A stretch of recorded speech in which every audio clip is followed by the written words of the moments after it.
Shalom les amis. Je fais cette vidéo pour soutenir l'action de Hana Aliza Layani. Je travaille avec Hana depuis 2013 puisque je faisais partie des plus proches de son fils Shmuel Zichrono Livracha qui nous avait dit tant de merveilles sur la Géoula. Et il avait parlé à sa maman à l'époque et lui avait demandé de faire le travail qu'elle est en train de faire maintenant. Et c'est un travail merveilleux que de faire revenir les Juifs sur leur terre, puisque la Torah tout entière ne parle que de cette terre promise qui est Eretz Israël. Et évidemment, le Mashiach se dévoilera en Eretz Israël, évidemment le temple sera reconstruit en Eretz Israël.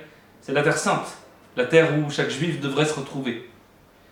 Alors, je comprends que certains s'opposent ou ne sont pas forcément d'accord avec cette alia un peu précipitée ou cette alia dans ces moments qui ne sont pas faciles à vivre. Mais je voudrais vous dire quelque chose. Moi j'ai fait mon alia il y a 6 ans. Et quand j'ai fait mon alia, j'avais une très bonne situation en France, il n'y avait aucune raison de partir. Et tous les gens qui m'entouraient m'ont dit que j'étais fou de partir. J'avais 2 enfants en bas âge, maintenant on en a 4, Baruch Hashem. Et ce que je veux dire par là, c'est que c'était une décision folle pour certains. Et qu'est-ce qui m'a donné les forces de faire mon alia? C'est le problème de santé sérieux duquel je venais de sortir. C'est-à-dire que j'étais passé à côté de la mort et que je me suis dit après réflexion qu'en final, qu'est-ce qui compte le plus dans ma vie?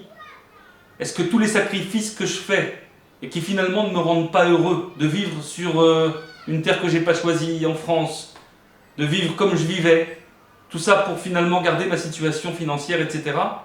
Est-ce que finalement ce n'était pas un gâchis tout ça?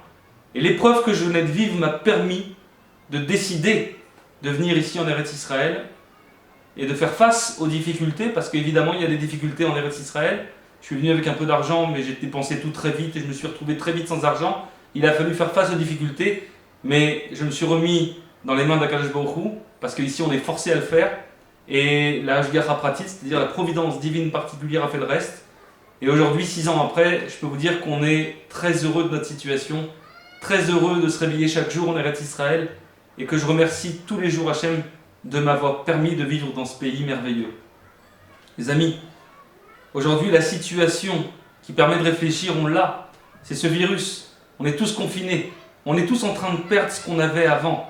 Pour ceux qui pensent que la situation va devenir normale après le confinement, mais je pense que vous l'aurez. Évidemment, tout le monde le sait. Il ne faut pas avoir fait beaucoup d'études pour comprendre qu'en réalité, la situation économique va avoir beaucoup de mal à se remettre, que la situation sociale aura beaucoup de mal à se remettre également de ce virus, et que la vie ne sera forcément pas comme avant après. Donc il va y avoir beaucoup de difficultés aussi en France. Alors je pense que c'est le moment. Le moment de choisir sa vie. Le moment de ne pas rater justement. De prendre le manche qui vous est tendu.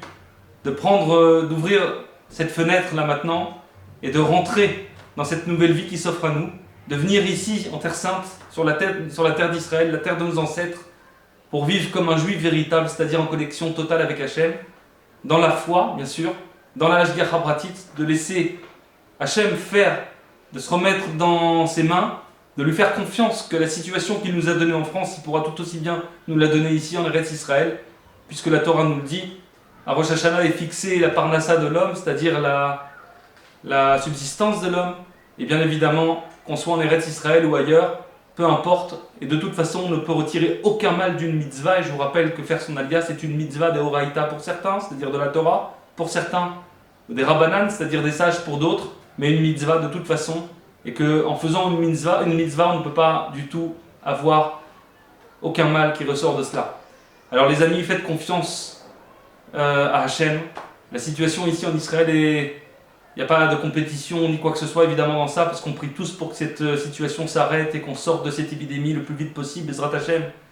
On perd tous des proches, on perd tous des gens qu'on connaissait, c'est terrible. Mais ici en Israël, pour 8000 infectés, il y a 43 personnes qui sont parties, c'est toujours beaucoup trop évidemment, mais c'est beaucoup moins qu'en France, et la situation est terrible en Route-Slaret, c'est-à-dire en France, aux États-Unis encore pire, en Italie et ailleurs. Alors les amis, faites le bon choix. Et aujourd'hui, une porte s'ouvre. Engouffrez-vous dans cette porte. Appelez ce numéro de téléphone pour donner les renseignements. Vraiment, les choses sont facilitées. On a Hana Layani à l'aide de l'agence juive. Elle a aussi maintenant l'aide de beaucoup d'acteurs qui sont connus et habitués. Donc c'est le travail de faire venir des Juifs en Eretz Israël. On a l'appui d'un ministre ici en Eretz Israël. Donc vous verrez la vidéo passer très prochainement. Alors allez-y les amis, on cherche à convaincre personne évidemment, mais ceux qui veulent faire leur aliyah, c'est le moment véritablement. Bonne journée, à très bientôt.